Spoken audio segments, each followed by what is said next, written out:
Por favor, eu peço a tua atenção. Por favor, não sai. Se você está aí na thumb do YouTube e está ouvindo eu falar isso agora, por favor, não saia do vídeo. Porque esses comentários aqui são importantes para você, para os seus filhos. Se você é pai, mãe, é importante para os seus filhos, filhos que estão em idade escolar, filhos que estão indo para a faculdade, filhos que talvez você não saiba que tem esse tipo de transtorno. Então, por favor, fique aí. Não saia. Escute mais uma experiência de vida, mais alguém que está abrindo o coração aqui no nosso canal para falar. Eu agradeço demais aí ao Necroide por essa atitude de se abrir dessa forma, assim como eu também agradeço, muito obrigado, porque eu sei que também não é fácil, tá? Assim como ligar a câmera também aqui, se expor e falar sobre isso também não é fácil, né? A gente sabe que ainda existe muito preconceito por pessoas que não conhecem o transtorno, gente que não conhece, eu prefiro pensar dessa forma, tá bom? Muito bem, pessoal, seja muito bem-vindo ao canal mais uma vez, muito obrigado por você ter clicado nesse vídeo e nós vamos continuar comentando os comentários dos nossos inscritos aqui no canal, falando sobre o TDAH, né? E não só a relação dele agora com a igreja, a gente vai tentar esmiuçar nos comentários dos nossos inscritos o que é mais difícil vencer quando se relaciona ao TDAH. Aqui nos comentários dos inscritos, a gente percebe muitas coisas que são importantes passar para vocês. Como a gente fez um outro vídeo, o último vídeo que você assistiu aí, nós vamos continuar aqui então a falar sobre esses comentários. Tem muita gente que comentou, muito obrigado por você que faz os comentários aqui. Eu vou repetir, para nós é muito importante, eu não estou falando só de engajamento não, claro que o engajamento é importante para chegar para mais pessoas, mas é porque é um alento, é uma alegria para nós aqui em casa, cada vez que vocês comentam, cada vez que vocês dão uma opinião, e a gente também percebe que não está sozinho, tá bom? Então se você gosta desse conteúdo, mais uma vez eu te peço para você ficar até o final, beleza? Então vamos nessa! Hoje nós vamos falar sobre o comentário do Necroide. De novo, se estiver errado, me perdoa, tá? Seria uma loucura dizer que Deus me esqueceu, mas posso dizer que Ele não quer me curar. Aos 28 anos me considero um fracasso. Na época do colégio, já fui chamado de burro incontáveis vezes e minhas notas eram sempre medianas. Em todos os meus empregos, já fui humilhado por fazer tudo errado e vivia me isolando de todo mundo por não ter um bom desempenho e era hostilizado. Nos relacionamentos, era sempre cobrado pela falta de atenção. Já entrei em conservatório musical e fui humilhado pelo professor. Olha só. O que me fez abandonar a música por 10 anos e não tocar nem na igreja. Apesar de ter voltado a tocar nos cultos, não aceito ir nas aulas de música por saber que nunca saio do mesmo patamar e não pratico em casa. Na igreja, eu busco me esconder para não passar vergonha. Amizades? Conto nos dedos quantas são e já virou rotina ser considerado idiota pelos meus amigos. Olha aqui, pessoal, importante também aqui falar, olha. Sou viciado em pornografia desde os 15 anos. Tenho ansiedade, pensamentos incontroláveis, às vezes suicidas. Vivo com medo de adoecer e da vida. Sinto que estou perdendo o meu tempo de vida vivendo em função dos meus medos. E minha fé oscila o tempo inteiro, o que me deixa mais angustiado ainda. Apesar de tudo, tenho uma vida boa, poderia tudo ser muito pior, mas a sensação de andar sempre angustiado e entediado por 28 anos cansa. Meus pais já perderam a esperança em mim. Na minha idade já eram menos para eu ter um carro, mas nem isso eu consigo ter, porque tenho medo de dirigir e fazer merda. Tenho medo de me lançar para qualquer coisa na vida, porque nunca consigo me concentrar. Meus gostos mudam constantemente. Quando penso estar disciplinado, toda essa convicção escorre pelos dedos no dia seguinte. A verdade é que Deus permitiu ter esse fardo e não vai me livrar disso. Eu tenho certeza que Ele pode me curar, mas Ele não quer. Eu não quero saber de viver uma experiência do tipo, Deus irá me dar uma vida na qual eu possa conviver com o TDAH e ser bem-sucedido porque Ele vai provar que é possível. TDAH e ser bem-sucedido porque Ele vai provar que é possível. Eu não quero que Ele me prove nada porque eu já sei que Ele pode. Eu quero é ser curado. Eu quero tirar essa sensação de ter uma mão apertando o meu pescoço todos os dias. Eu quero ser uma pessoa disciplinada, mentalmente estável. Se eu não for, Quero ao menos ter a minha própria casa e viver isolado para sempre. Não quero ter esposa para me sentir mais envergonhado e nem filhos para perpetuar esse transtorno. Gente, esse testemunho do necróide aqui, eu acho importante todo mundo que estiver assistindo esse vídeo, a gente entrar agora num momento de reflexão muito profunda. A partir dos 45 anos foi quando eu descobri o transtorno. E hoje eu tenho 52 anos. E eu me considero um fracasso. E eu me considero um fracasso para esse mundo por conta de muita coisa que eu perdi. Eu diria para vocês na questão financeira tudo. Eu diria para vocês que na relação sentimental muita coisa. Eu diria para vocês que na relação do lar muita coisa. Fiz pessoas sofrerem. Faço pessoas aqui em casa sofrerem muitas vezes. Porque, como eu disse, ainda não me tratei. Ainda preciso me tratar. Então isso é muito difícil. Mas, como eu falei, eu vou falar isso num outro vídeo. Eu só quero dar uma pincelada aqui com vocês. Na época de colégio eu já fui chamado de burro incontáveis vezes. E ele tinha nota sempre mediana. Eu a mesma coisa. Tô falando aqui, mostrando para você aonde a gente está aqui, onde eu tô me identificando com as coisas que você tá falando. Eu também fui chamado de burro algumas vezes. Minhas notas eram medianas. E assim, elas eram medianas porque eu simplesmente não conseguia focar no estudo. Eu não focava na sala de aula, eu não focava em casa. Eu tinha uma tremenda dificuldade de ler. Mas não é que eu não conseguia ler direito e tal, assim, eu não tinha vontade, eu não tinha impulso para ler. Para vocês terem uma ideia, quando eu tinha prova de livro, eu não sei o pessoal mais novo, né, mas na minha época, tinha prova de livro e tal, né, e a professora dava um livro para você ler e você tinha que fazer uma prova daquele livro. E eu me lembro que quem lia o livro era a minha mãe.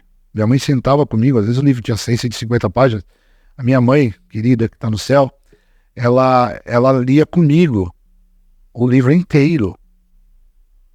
E assim, sem ela saber, porque ela também não tinha conhecimento nenhum desse transtorno, nem ela e nem meu pai. Meu pai, eu acredito, provavelmente também tinha. A minha mãe ainda tenho dúvida, mas meu pai eu acho que ele tinha. A minha mãe, ela meio que acabava sendo lúdica lendo o livro, sabe? Ela lia o livro de uma forma lúdica para que eu pudesse absorver de alguma forma. E quando ela conseguia fazer isso, porque também, né, ela tinha que fazer as afazeres de casa, eu conseguia ir na prova melhor. Mas mal ela sabia o porquê, né? Minha mãe era incrível. Em todos os meus empregos já fui humilhado por fazer tudo errado e vivia me isolando de todo mundo por não ter um bom desempenho e era hostilizado. Tá vendo, gente? Como é sério. Por isso que eu peço a sua atenção nesse vídeo. Você pode ter um filho que tá passando por isso, tá? Às vezes ele nem te fala. Então a nossa função aqui, nesse canal, é te alertar. Para quem tem o transtorno, quem é neurodivergente, e para os neurotípicos, pais de neurodivergentes, irmãos, parentes. É para vocês que a gente faz esse vídeo. Para alertar. Porque às vezes, por exemplo, ele fala aqui embaixo, aqui ele vai falar mais lá embaixo, ele fala isso, né? Eu li com vocês. A gente se esconde às vezes, a gente se isola. Eu faço isso muito até hoje. Até hoje. No momento, estou num momento de isolamento na minha vida. Confesso que tô. Eu já tive momentos piores de isolamento, mas eu continuo ainda em momento de isolamento. E isso é muito sério, como ele comentou aqui. Então, o que acontece? A pessoa vai para um trabalho e sofre isso e não conta para você, para o parente, não chega em casa, não conta nada, se isola. Tem vergonha, sei lá por quê. Tem vários motivos. E um cavalo desse que está no trabalho, um cara que faz uma coisa dessa com alguém num trabalho, que é um péssimo profissional, né?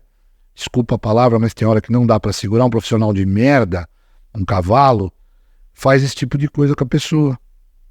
Tira sarro, critica, afasta. Mas a gente vai lutar aqui, viu, pessoal? A gente vai lutar muito aqui para divulgar. Inclusive, se você souber de pessoal que está lutando aí por leis a favor do TDAH, né?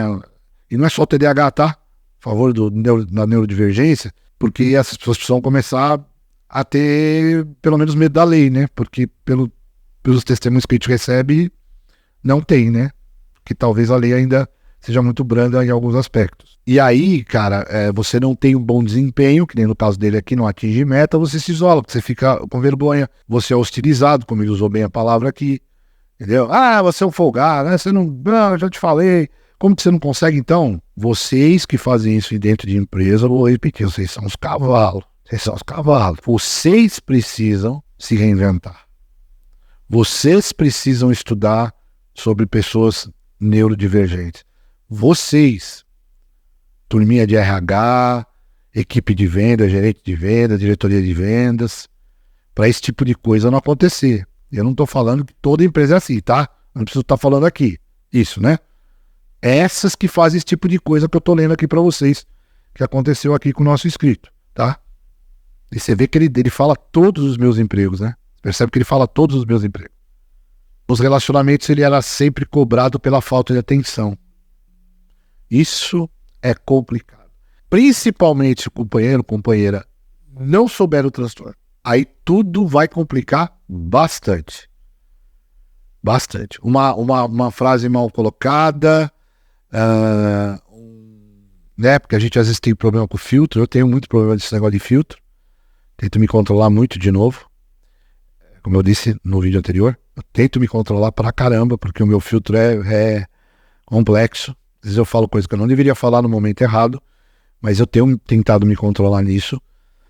Às vezes, né, que o pessoal chama de sincericídio, né? Às vezes é isso aí mesmo. Então tem hora que você não tem. Não é que você não vai ser sincero, que você vai ser hipócrita, que você vai mentir, não. Mas tudo tem a sua hora para ser colocado, para ser conversado, tá?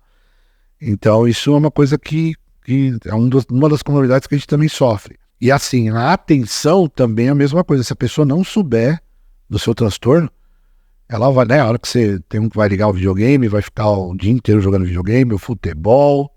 Esse tipo de comorbidade, quando a gente fala, né, do hiperfoco, que não deixa de ser quase que uma obsessão, né, naquele momento, é um sintoma que é muito complicado para quem não sabe sobre isso, porque isso engloba um monte de coisa. Não é só videogame, a gente fala videogame, futebol, igreja. Tem gente que tem compulsão de ir para a igreja, é uma compulsão. O cara tem que ir na igreja todo dia, toda hora, tem que estar lá. Entendeu? Às vezes ele acaba achando que ele é espiritual, mas não, é uma compulsão também.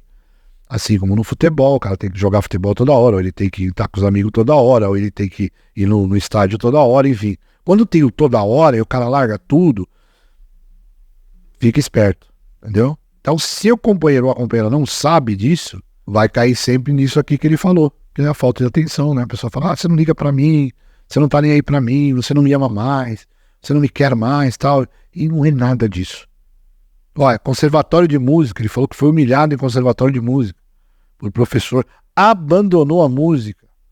E olha, a música é importante, hein? Ela ajuda muito, viu? Eu falo aqui como depoimento, ajuda muito, tá? Ajuda muito aí. Quantos amigos que você colocou até aqui, né? Os amigos, é isso mesmo, tá? Amigos. Porque amigo que chama você de idiota, amigo que vem com a crítica construtiva, né? Que eu, como tô para fazer um vídeo em relação a isso, não acredito nisso. E acho também, se você acredita, eu te respeito, mas respeita também eu não acreditar. E além de eu não acreditar nisso, nessa tal crítica construtiva, as pessoas têm o direito de não aceitar crítica construtiva. Você não é obrigado a ficar ouvindo merda, entendeu? Você não é obrigado. Principalmente de alguém que talvez seja pior que você, em muitos casos. Ou não é nada demais, né? Para ter a prerrogativa de achar que pode lhe dar uma crítica construtiva. Ou ser um construtor na sua vida. Vai se catar, né, meu? Sou viciado em pornografia desde os 15 anos. Isso aqui é um ponto importante, por isso também que eu falei. Quem tiver filhos, por favor, fica aí. Não sai do vídeo. É importante a gente conversar sobre tudo isso aqui. Isso aqui é compulsão também. Entendeu? Então, assim, é complicado. Porque tudo isso, né? Quando o vício, eu tenho vício tal, tenho vício cigarro, pornografia, bebida, entra tudo dentro do meio de compulsão, entendeu? Entra tudo dentro. Só que alguns vícios, eles vão trazer malefícios muito grandes para você, E aí é complicado, você tem que tentar tratar isso, porque isso vai trazer problemas em relacionamento para você. Então, assim, você precisa controlar isso, porque isso vai te atrapalhar em tudo, na sua relação, quando você tiver a sua esposa, vai te atrapalhar mentalmente, né? Você vai começar a achar coisas que não são reais, que acontecem em quatro paredes, né? E a vida não é assim, a vida de casal não é um filme pornográfico, né? Não é isso, né? Apesar de muito se vender isso na televisão, mas não é, tá? Tô falando que você não vai namorar, lógico que você vai namorar, mas se você alimentar esse vício, você sempre vai achar que vai ser daquele jeito. E vai ter práticas que não tem nada a ver com a realidade, tá? Eu não posso falar mais sobre isso porque eu nem sei se a gente pode falar muita coisa aqui na plataforma, mas enfim, cuida disso. Mas eu vou falar lá no final do vídeo. Esse ponto que ele falou dessa sensação dele ter uma vida boa, mas dessa sensação de viver angustiado, cara, como eu te entendo. Como eu te entendo, de verdade. Esse termo que você usou, né, da mão no pescoço e tal, essa angústia, ela faz muito parte do nosso transtorno. Eu tenho essa angústia. Quase que sempre. Sempre vivo com essa angústia. Eu tive no passado muito bem de vida, numa situação muito privilegiada. Eu digo que Deus foi muito bom, porque eu fui muito privilegiado. E eu não falo isso só, né? Deixa eu deixar claro uma coisa aqui. Deus é bom o tempo todo, né? O pessoal gosta de falar isso sempre. E não é só porque eu tava com grana. Porque falar que Deus é bom quando você tá com dinheiro e tudo tá indo muito bem, qualquer um faz, né? Isso aí é uma prática. Também não sou o lindão, queridão, que só eu sou abençoado e o cara que não tinha dinheiro na época não era abençoado. Isso é um problema teológico terrível na minha concepção. Mas enfim, voltando. Vamos lá. Voltando. Então, assim, naquela época, eu também sentia essa angústia, muito, muito. E ela não mudou muito, mesmo com tudo que me aconteceu por conta do transtorno, que eu já sei. E na situação que eu me encontro, já foi pior, tá, gente? Graças a Deus, né, a gente tá correndo atrás aí, mas já foi pior. Mas a angústia, ela continua a mesma. É uma coisa meio louca isso. E horrível, horrível, né? Os pais, cara, às vezes também, e vai aqui se você quiser mostrar os vídeos para os seus pais, para eles entenderem que um tratamento, se você recorrer a esse tratamento com um especialista, muitas dessas comorbidades que você tem, você vai conseguir controlar, você vai conseguir melhorar. Então, assim, busque isso. Porque Deus trouxe os médicos ao mundo, existe a medicina, a ciência, não é à toa, não é porque Deus permitiu. Nem todo mundo vai ter um milagre, nem todo mundo vai ter uma cura miraculosa, entende? Nem todo mundo. Não é uma regra. Talvez Deus vai curar alguém que você conhece, talvez esteja no seu meio, você vai ver e falar, nossa, que legal. Você vai saber que realmente é um milagre, porque Deus faz milagre, tá? Deus não faz coisa pela metade. Milagre. A pessoa fica curada.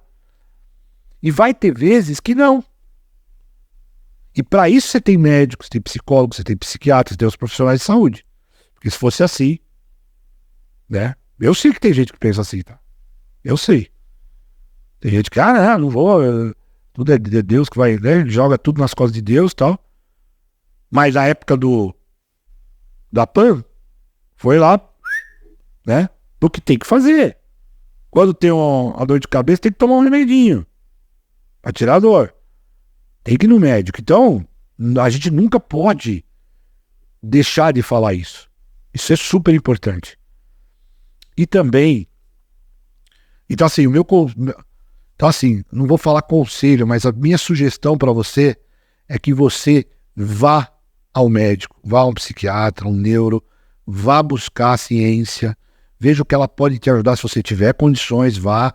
Se não tiver condições, veja o que o governo pode oferecer, que ainda é uma merreca, mas vamos continuar lutando, tá? Todo mundo junto. Mas veja o que você consegue para você se tratar. E aí seus pais podem ter mais informação, né? Eu convido até, se você gostou do nosso conteúdo aqui, passa os vídeos para os seus pais, mostrando pessoas que são parecidas com você, tá? Para os seus pais também, às vezes uma coisa ou outra pode entender melhor, pode dar um gás, puxa, né? Então eu faço votos que eles possam, né, entender isso, que isso é uma forma que você é, não é uma doença, não é uma patologia, é a forma como o seu cérebro é formado, é o jeito que você é. E Deus te ama assim, cara. E assim, se Ele quiser te curar, Ele tem todo o poder para te curar. Mas se não curar, busque aquilo que Ele nos deu, que é a ciência. São os profissionais. É muito importante. Vai lá e faça, tá? Faça isso. Tenha certeza que se você fizer isso, você vai ficar muito melhor com você mesmo. Você vai aprender a lidar com coisas do TDAH. Eu sei que você queria ser curado. Eu entendi a sua mensagem. Todos nós queríamos. Ser curado em que sentido? Falar ser curado. Se não é uma doença, é uma condição, o que seria ser curado? Querer ser mais focado, mais centrado. Hoje é possível isso. Com terapia, com sendo medicamentoso ou não. Tem como você fazer isso. E aí você vai se libertar em todos esses aspectos. Você vai estar melhor com seus pais, você vai poder pensar no futuro em ter uma esposa, em ter uma família. E se os teus filhos tiver que ter esse transtorno, eles vão ter. Pode ser que não tenham nada, que Deus ajude, que não tenha o transtorno. Claro, é melhor, né? Não ter o transtorno. Lógico que é melhor. Mas se for, tiver que ter, vai ter. Se não tiver outro tipo de transtorno, tá tudo ok. Porque é assim a vida. A vida é desse jeito. A gente não escolhe, a gente não controla. Não está na nossa prerrogativa. Não está na nossa prerrogativa controlar a vida. A gente não sabe o que vai acontecer. Então não se furte de viver. Esse é o meu conselho para você. Não se furte de viver. Eu sei exatamente o que eu estou falando para você. Porque muitas vezes eu tenho vontade de me trancar e não falar mais com ninguém durante 6 meses. Por baixo. Por baixo. Mas eu luto. Eu não deixo isso me dominar. Porque eu sei que é uma condição.